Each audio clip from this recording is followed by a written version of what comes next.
If you are looking for the best information possible to watch the AFC Wildcard Weekend games with, this video is for you. Welcome to the full Super Wildcard Weekend breakdown for each AFC game. If you've never been here before, welcome. My name is Max. I do these breakdowns every single week to give you the best information possible for your higher or lower projections based on coverage data, run scheme metrics, and overall logistical information and past trends for each matchup and player within each matchup. So if you're new, you're not part of the family already, make sure you subscribe. Like I said, we've made these every week throughout the NFL season. We'll continue to make them up to the big game. Then after the season ends, we'll continue to do it for basketball, a little bit of baseball until the season rolls back around in September. So again, make sure you join the family if you haven't already. And if you've been here before, welcome back. Make sure you leave a like on this video. Helps me out a ton, and it helps me understand that you enjoy this type of content. Before we break down any of the games, I want to make sure you guys know where to get all of my picks for these games. We're going to go through a bunch of information,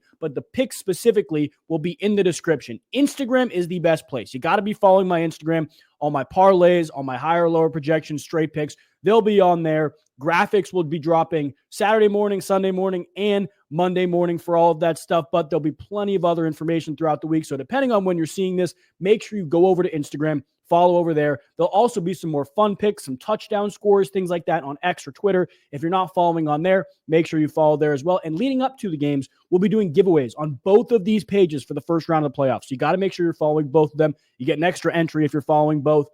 Check those out. Links are below. But if you're making picks and you want some bonus cash to do it with, Sleeper, Underdog, and Better Picks are all going to give them to you if you join with code LEAD. Sleeper is going to give you a free half-yard special. Underdog is going to give you a free half-yard special. And Better Picks is going to give you a half-completion pick, as well as 11 free entries on Sleeper, a deposit bonus up to $1,000 on Underdog, and a $200 deposit match on Better. As always, if you use Pickett, you're not following, make sure you follow on there. You can see my picks and bets as they come in.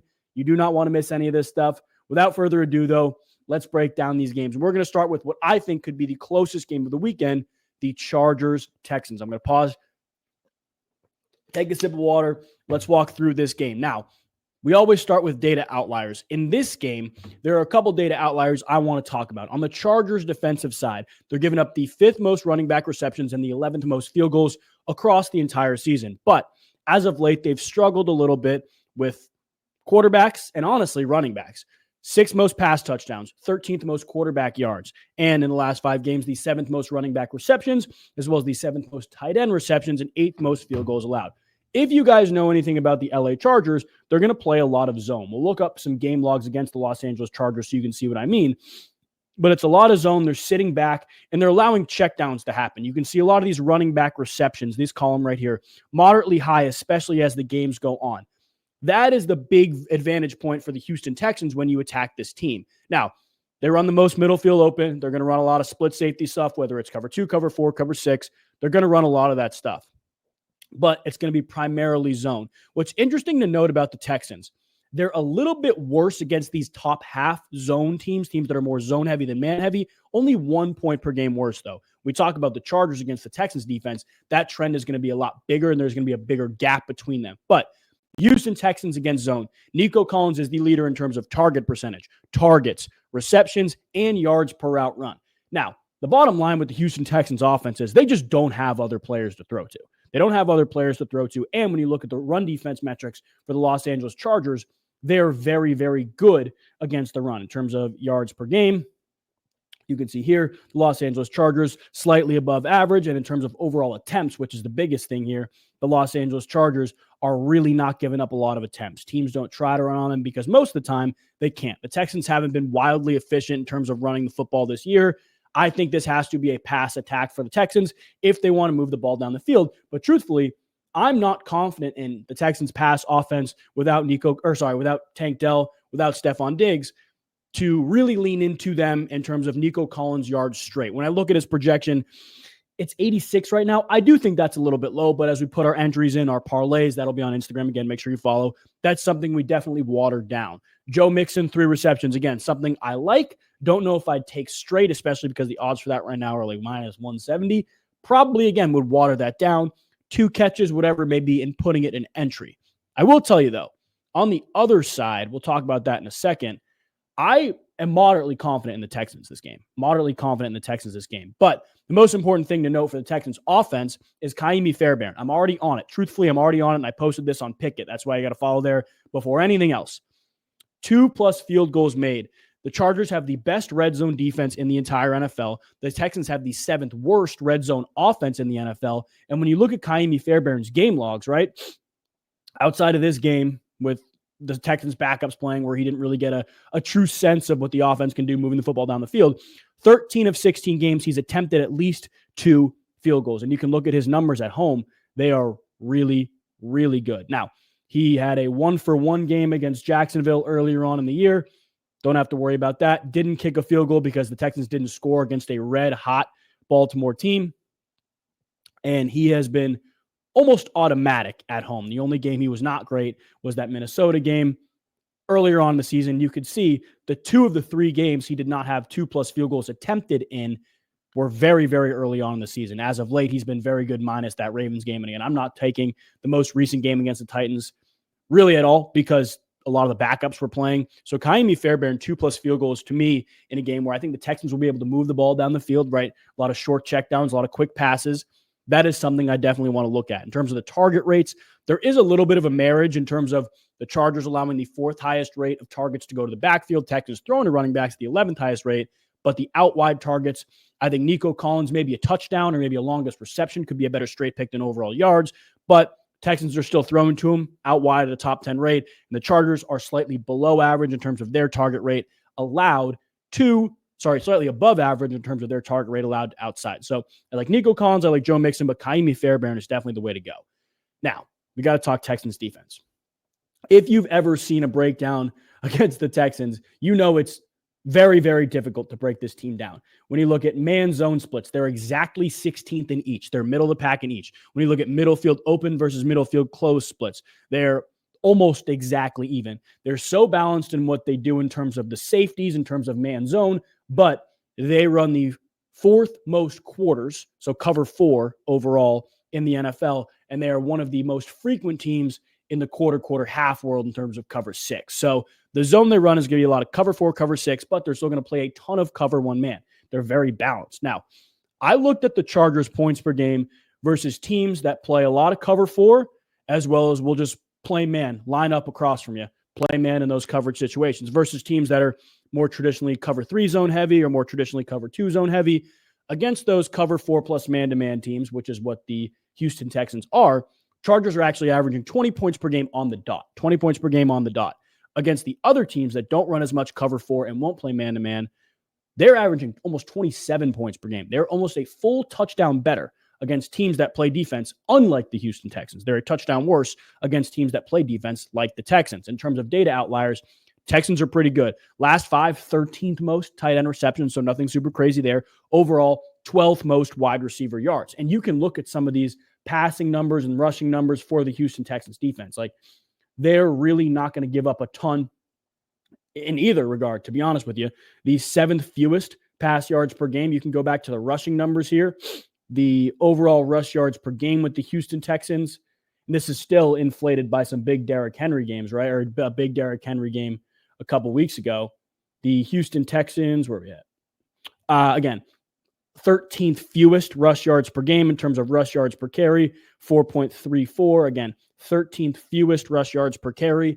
The only thing that fascinates me here, obviously, J.K. Dobbins has taken back his workhorse role. The Chargers run the 7th most man gap scheme runs in the NFL in terms of attempt percentage compared across the board. The Texans are worse against man gap than they are against zone. They're very, very good against zone. They're still solid against man gap. It's not like they're bad against man gap. But the Texans defense is giving up the 4th most explosive runs, the 4th highest percentage of opposing runs to be explosive. So when I look at this game, I think it's going to be a very close game. I don't think either team is going to have to abandon the run if they don't want to.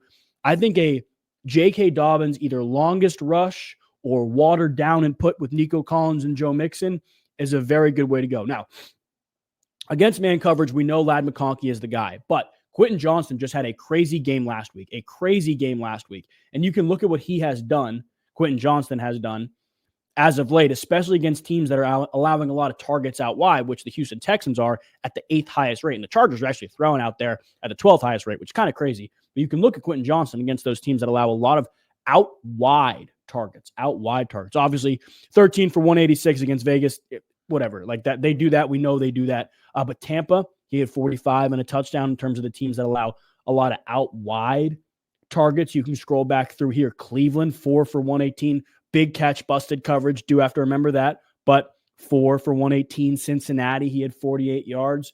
He can produce against teams that allow a lot of out wide targets. Now, is he better against man and zone? Truthfully, he's better against zone. The Texans are going to run more diverse zones. So maybe that helps him a little bit. Maybe you lean into that a little bit. But the bottom line with this game, there was nothing on the Chargers end offensively, player prop wise, that I'm like, yeah, I love it. Nothing. Texans, I do like Joe Mixon. I like Nico Collins. I think I'd probably water him down before I took him straight. Love Kaimi Fairbairn. But here's the thing. Last year, the Houston Texans hosted the Cleveland Browns. They were 3-point underdogs at home. Nobody gave them a shot. They blew them out. This is deja vu, guys. The Texans are 3-point underdogs at home in a game where nobody's giving them a shot. You know, last year it was the narrative of C.J. Stroud being a rookie quarterback. How good can you be? You have a team that's going to come in, play great defense, and can do enough offensively, explosive offensively in the Cleveland Browns last year, and they blew them out. And this game, they're getting Azeez Al-Shaair back. You have a week of rest. I truthfully don't know. I'm going back and forth on who I'm going to pick. But in a game where the red zone defenses are going to be prominent, the field goal kickers are going to be prominent, I think the Texans at least cover 3. And I will be on that regardless of what it looks like come Saturday at 4:30 p.m. Eastern. That's what I think about that game. Again, nothing I love on the Chargers side in terms of player props. Nico Collins, Joe Mixon, I like in terms of the receiving game. Kaimi Fairbairn, straight love that, though. I think that I'm going to go back and forth on this for a little bit, but right now my mind is that I love the Texans to cover. I think the Texans win this game. I do. And I think you can get a little bit of value there, especially because Texans are getting healthier as time is going on. I know the Chargers are playing better defense as of late. There's like this mid-season blip, mid to end season blip where they were really bad. Past couple games, they've been playing better. But you got to remember who they've been playing, right? The New England Patriots, the Las Vegas Raiders. They really struggled against a team like the Denver Broncos that were going to do a lot of different things to you. Texans are going to do a lot of different things. I like Houston in this game. Let's move to the second game. Steelers-Ravens. The best part about this game, guys, we have multiple games to look back on, and that's going to be a very, very big thing here. When you look back at the Steelers-Ravens history, right, you have the game, I believe, 3-4 weeks ago, where you had the Pittsburgh Steelers absolutely crushed on the road. I believe that was, week 16? Yeah, absolutely crushed on the road. Then you had the game earlier on in the year where you had Pittsburgh hosting Baltimore, where they won by 2 points. Now, Baltimore's 9-point favorites here, guys. 9-point favorites. And I get it. Like, Ravens are playing really good football. They may not have Zay Flowers, so we do have to think about that and talk about that.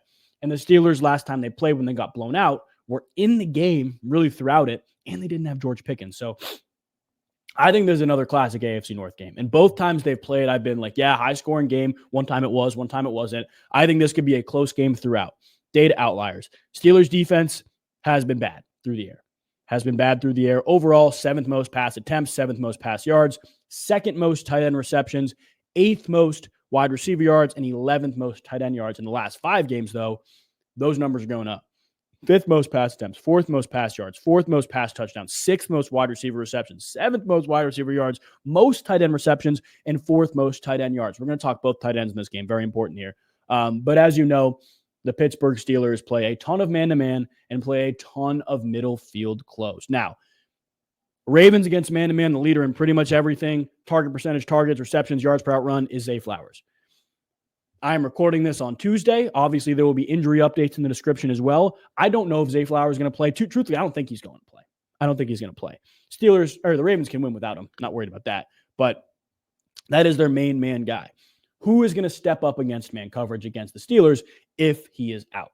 When he is out, regardless. Let's look at these past games because there's a couple guys I want to talk about. One guy who did us really, really well the last time we looked at him, that was Isaiah Likely. Now, in terms of yards per route run, he's a little bit lower than guys like Mark Andrews, actually Justice Hill, Rashad Bateman, but He's still getting the third most targets against man, the fourth highest target percentage, and he has the fourth most receptions against man across the board on the Baltimore Ravens. So when I look at his past 2 games against the Ravens, where he had 4 for 75, and then last game they played, remember his projection here was 28 yards. I believe he beat his projection. We were on it, 29 yards, and he scored a touchdown. I'm going to sprinkle something there. Now, Mark Andrews has scored a touchdown in 6 straight games, 5 straight games, regardless. Love him. I think if you're going to sprinkle touchdowns, it's got to be one or both of the tight ends. 4 for 37. Then the first time they played, 2 for 22. Now, the tight end receiving room was still very much involved, and these were all games with Zay Flowers, remember. All games with Zay Flowers. But I look at a guy like Rashad Bateman, who would have to step in and be the number one against a Pittsburgh Steelers team that has struggled mightily with wide receivers all year long. You got Jamar Chase having 96. T. Higgins had 53. He got hurt in this game, remember. Xavier Worthy with 79. Zay Flowers, a couple times when they played, had 100 yards. And obviously, Bateman scored a touchdown, but Flowers was the main guy. You had Devontae Smith and A.J. Brown with 100 a pop. You had Jerry Jeudy with 64. Jamar Chase with 86. T. Higgins with 69. Jeudy with 85. Nothing really here from the Ravens the first time they played, which was very interesting. Steelers had a good game plan. They played well, but you look past that. You had Terry with 100+, Slayton with 100+, Neighbors with 71, Garrett Wilson with 61. That was before Devontae Adams really had the main snap count and was the main guy in that offense. Nothing really here with the Las Vegas Raiders. Obviously, Jacoby Myers did not play. Tolbert with 87, CeeDee Lamb 9 targets, 62 yards. Pittman for 100. You can see it, right? There's been big games for wide receivers all year long against the Pittsburgh Steelers. They're getting targeted out wide at the 7th highest rate. Comparatively, that's the highest across their entire team. But I don't know, again, there's another straight thing. I don't know if I can trust any of those guys straight.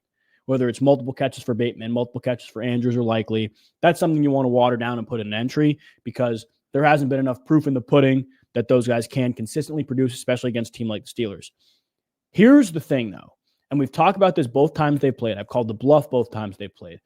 Derrick Henry is the edge here. And even though the Steelers have done everything they can to stop Derrick Henry in the past, he still has an edge. And I don't want that to get lost in translation, right? He was bottled up, quote unquote, the first time they played, right? 13 for 65 and a touchdown. The Steelers forced them to pass.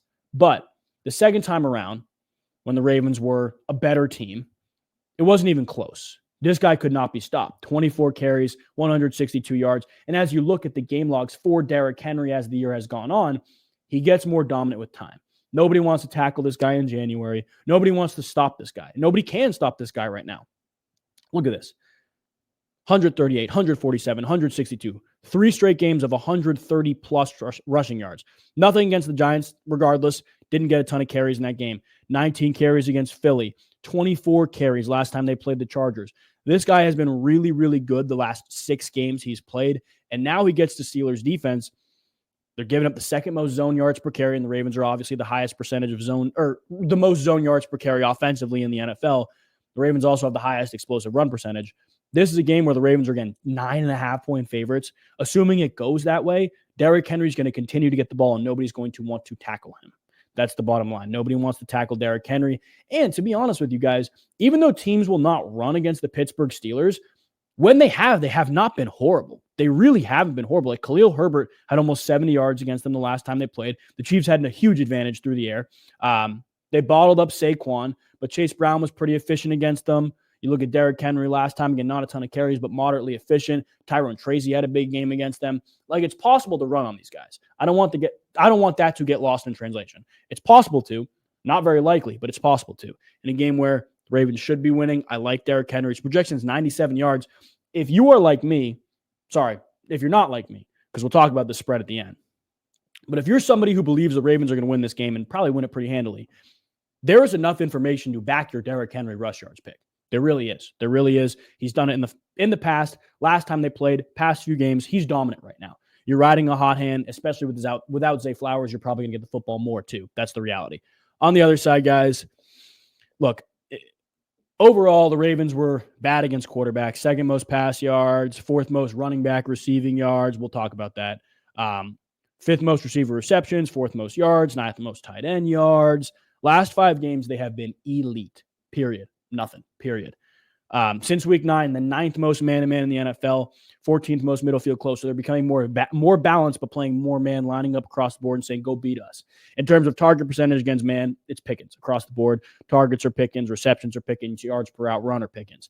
But Jaylen Warren still has the 3rd highest target percentage, right? He has the 4th most yards per out run. And the past couple times they've played, he has been a crucial piece of what the Ravens have tried to do. A crucial piece of what the Ravens have tried to do. You look at Jaylen Warren's game log, especially just as of late in general. He had a bad game last week. We know this, right? 6 carries for 21 yards. But you look at the pass, right? Against Kansas City, 11 for 71, 5 catches. Against Baltimore, almost 50 yards on the ground and 40 plus through the air. 40 plus through the air, guys. 40 plus through the air. Against Cleveland, decent game on the ground, multiple catches through the air. Big game through the air. Big game through the air. Decent game through the air, decent game through the air, but still enough rush production, Scrimmage yards for Jaylen Warren is one of my favorite picks to water down and put into something. But here's the thing, guys. You look at the Pittsburgh Steelers, and the only chance they have to win this game is by airing the football out. Now, George Pickens is probably going to get the Marlon Humphrey shadow, and truthfully, that does scare me. But one thing I kind of don't mind leaning into is his receiving yards, because this is a game where they're probably going to be trailing. He's had 50-plus yards in 4 of the last 5, 7 of the last 8, but he is the guy who really needs to get going for this Pittsburgh Steelers team to win a game, and he's going to have plenty of opportunities to do so, especially against this Ravens defense, guys. This Ravens defense is getting targeted out wide at an above average rate, but the Steelers are throwing there at the highest rate comparatively the highest rate comparatively, while also throwing to the running back position just below that. They're going to get the ball to George Pickens. They're going to try to get the ball to George Pickens. Volume, I don't know. Longest catch, I like that a lot. They're going to take shots to George Pickens. I think Jaylen Warren's scrimmage yards on that end is also very good, but I think the Ravens are going to win this game. However, the Steelers are 10-point underdogs, guys. For a team they've seen each other twice, Ravens may not have their number 1 pass catcher. I don't doubt the Ravens can win this game. But the Steelers just find ways to keep it close. They find ways to keep it close. They take the football away. I think the Steelers cover. I do. I don't want to admit that. I want the Ravens to win, truthfully. I think the Steelers can cover 10 points, and I don't think it's a crazy thing. They can stop them in the red zone. They can prey on mistakes, and I think they are going to have a pretty staunch commitment to running the football. Whether it works or not, they're going to continue to run the football. They're going to have to do it against this Ravens team. And like I said, before that bad Russ pick 6 to Marlon Humphrey last time they were playing, a banged-up, undermanned Steelers team was going back and forth with this Ravens team. This is going to be a closer game than people think. I don't think the Ravens should be double-digit favorites. I don't even think they should be above touchdown favorites. Steelers, plus 10. I like that a lot. Truthfully, no player props I like straight in this game, but there are a couple in the third game that we're going to talk about here. Broncos, Bills. Guys, this is going to be a wild game. This is going to be a wild game because Tony Romo said it best, I think. Neither team wants to play the other team across from them right now. The Bills, very good offensively, have been playing better defensively. We'll talk about the numbers, though. They've been struggling through the air. But they don't want to play a team that leads the league in sacks. They don't. And the Broncos are probably the best team in terms of upfront offense and defense, probably the best team in the NFL. I think their offensive line is playing the best out of anybody in the NFL. Obviously, they're going to get after the quarterback, and they can stop the run. That's the thing. They can stop the run. James Cook can always get going. He's explosive. And you have that added element of Josh Allen pulling the football. That'll take an extra guy out of the run fit.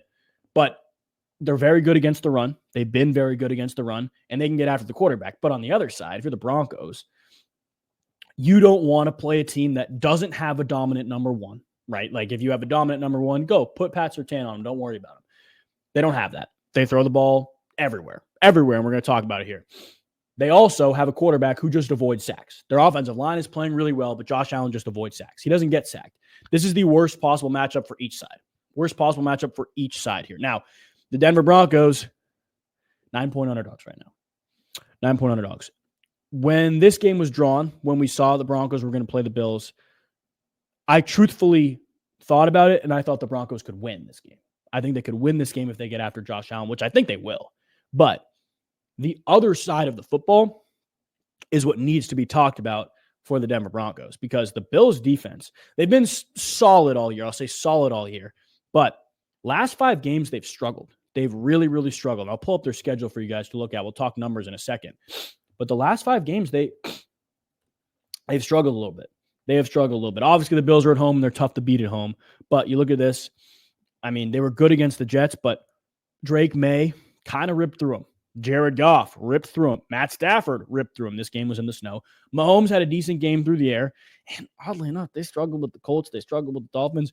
Recently, through the air, teams have given them trouble. And it's not been one guy or one constant trend, because the Bills play a ton of zone coverage, the 8th most zone in the NFL, 5th most middle field open. If you guys have ever watched a video with me talking about the Denver Broncos offense going up against zone coverage, you're going to know exactly who we're on. It's Javonte Williams. In terms of target percentage, in terms of targets, receptions, and yards per out run, Javonte Williams in the top 4. Receptions, target percentage, and targets, he's in the top 2. Actually, the highest target percentage on the team, too. Buffalo Bills getting targeted out of the backfield at the second highest rate. Javonte Williams getting targeted, or Broncos running backs getting targeted out of the backfield at the highest rate. Let's go look at some game logs against the Buffalo Bills, because they have given up 3 reception games, especially as of late, to opposing backs. And that's what Javonte Williams' projection is at right now. As crazy as it sounds, he is at plus 120 for 3+ receptions. You look at Antonio Gibson with 4, Antonio Gibson with 2 times ago when they played, or last time they played, I guess. Nothing here for the Jets running backs, but Jets don't throw to running backs at a wildly high rate. Gibbs and Montgomery, 4+ a pop. Kyren Williams with 2 here, 2 here for McCaffrey, 2 here with Pirine. But you go back up, you've surrendered multiple big games to Devon Achane, Zach Charbonnet, Breece Hall, Dare Ogunbowale. This is without Joe Mixon, obviously. Justice Hill, Travis Etienne, Devon Achane again. Teams that prioritize throwing the football to their running backs give them plenty of opportunities. And Javonte Williams, again, we looked at the numbers in terms of route participation. He has far more routes overall than Jaleel McLaughlin. Now, McLaughlin's looked really good, and he actually led the Broncos in running back snaps last time they played. It's terrifying doing anything with a Broncos running back. But overall, 3.6 targets per game out of the backfield. McLaughlin's 1.43. And then since week 14, since the bye week where McLaughlin missed 1 game but was playing more and playing better, Javonte's still 3.71 targets per game, so the more than he had just entirety throughout the year. And McLaughlin's 2.35 targets per game, so still less than Javonte Williams. Now, the Bills are struggling overall still, right? Most pass yards given up in the past 5 games. 11th most running back receiving yards, obviously. 2nd most wide receiver receptions. Most wide receiver yards. 5th most tight end receptions. 6th most tight end yards. If you want to lean into Courtland Sutton, you can, but nobody's really throwing the football out wide against the Buffalo Bills. They play a lot of cover 2. They cloud a lot of sides where you have a true number 1 wide receiver. You can look at some true number 1s against the Bills. The outside guys have struggled more than the slot guys. The only exception really here is Puka Nacua, but Amon-Ra St. Brown, a slot guy, right? Kayshon Boutte had a big catch, obviously. That's the number that scares me a little bit here. But again, you can look at last game where the Bills didn't play their starters, but go through again, like Juwan Jennings with 56 in that snow game. Actually, Debo runs more routes outside than Juwan Jennings, only 20 yards there. Hopkins with 29. You can scroll back through here. Tyreek Hill had a decent game against them, but there are other outside guys who really haven't cracked that big number yet. Like even Allen Lazard, the slot guy, when they played the first time around when Devontae Adams was not on the team, Garrett Wilson had less out wide. You can look at the outside guys here. Nico Collins obviously got hurt in this game, but had a big catch. So if you want to lean into Courtland Sutton, I will say, go ahead, lean into him, but probably lean into him in terms of longest catch or watered down and put into an entry, because this is not the type of defense he does well against. Much better against man teams. You can look at some game logs from Courtland Sutton as well. He's been much better against man teams, especially Kansas City Chiefs, Las Vegas Raiders. He's been much better against those teams. And you can look at what happened with the Chargers a few weeks ago. Right here. Courtland Sutton, 50 yards against the Chargers. Since he's a little more balanced, but Kansas City, man team, granted, it was their backups, but 98 yards. Indy, 32 yards, a very zone-heavy team. 100 against Cleveland, man-heavy. Vegas, man-heavy. Atlanta, balanced. Kansas City, man-heavy. Baltimore, man-heavy. Carolina, man-heavy. New Orleans, ton of zone. Didn't catch a football. Chargers, again, 53. Vegas, nothing here. And a more man-heavy game. Jets 60, man-heavy. The only one that stands out in terms of zone man tendencies, 68 against Tampa. But there isn't enough to make me believe that he is better against zone, which you're going to see a ton from the Buffalo Bills. They don't get targeted out on the outside really at a high rate either. I don't know. I think Javonte Williams is the way to go here, but we got to talk about the other side because the Broncos run the 5th most man in the NFL. They're going to line up. They're going to play man across the board. And as of late and overall, a lot of wide receiver yards, a lot of wide receiver receptions. They don't really get targeted on the outside. That's the reality because they have Pat Surtain, but in the slot, they get targeted at the 11th highest rate. The Bills throw there at the 9th highest rate in the NFL, as well as the highest rate on their team. So the slot guys, it's Khalil Shakir and Dalton Kincaid. Now, in terms of target percentage, Dalton Kincaid leads the entire Bills roster, but in terms of receptions, Khalil Shakir leads the entire Buffalo Bills roster. Now, in terms of slot targets per game based on how many routes they run and their yards per out run, targets per out run, Khalil Shakir is going to get 4.24 slot targets per game at a 2.1 yard per out run rate. That's overall, so we don't have to worry about that. But Dalton Kincaid is going to get 3.02 slot targets per game as well. So those are the guys who are going to get main targets from the slot. And again, Denver Broncos, you get attacked in the slot all year long. You can go look at some of the games against the Broncos. Guys that have really taken a significant amount of snaps and routes and targets from the slot have done really, really well against Denver. I kind of want to throw away this past game. You can look at T. Higgins and Jamar Chase if you want, but Ladd McConkey had 6 for 87 the last time they played. The Colts game stands out, really is not much. Obviously, Jerry Jeudy had a big game, but even Elijah Moore from the slot had 111 yards. Jacoby Myers pretty balanced in where he runs his routes from, 121 yards. Drake London running a decent amount of routes from the slot, 61 yards. Zay Flowers, big slot guy, 127 yards. Jalen Coker led the Panthers in slot route rate, 78 yards. And again, you can scroll back through. Ladd with 43, Myers again with 72.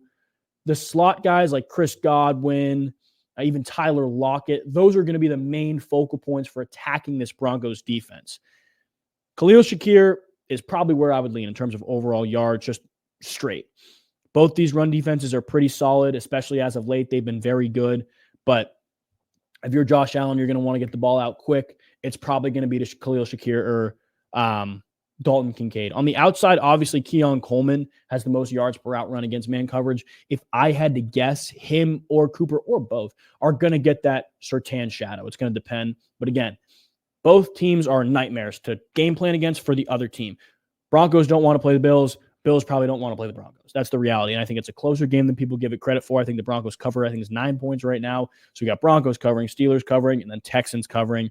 I hate picking 3 underdogs to cover. I do think the Texans win. I don't think the Bills lose. I don't think the Ravens lose. But that's what we're on. Again, in the description, my picks, all of my free cash, everything you need for these games. So check it out. If you enjoyed this video, make sure you leave a like. And if you're not part of the family already, you're not subscribed, make sure you do. We'll have an NFC breakdown coming out Friday afternoon, depending on when you're seeing this. It's coming out Wednesday night. But that will be there for you. You can click in the description below. I'll have it there as well. God bless you guys. We will see you next time. Good luck this weekend.